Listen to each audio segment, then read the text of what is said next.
Welcome back to the channel. Don't forget to like, share, and subscribe my channel.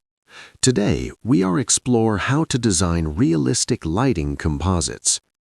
Begin by masking your subject using mask overlay and refining edges to ensure clean separation from the background.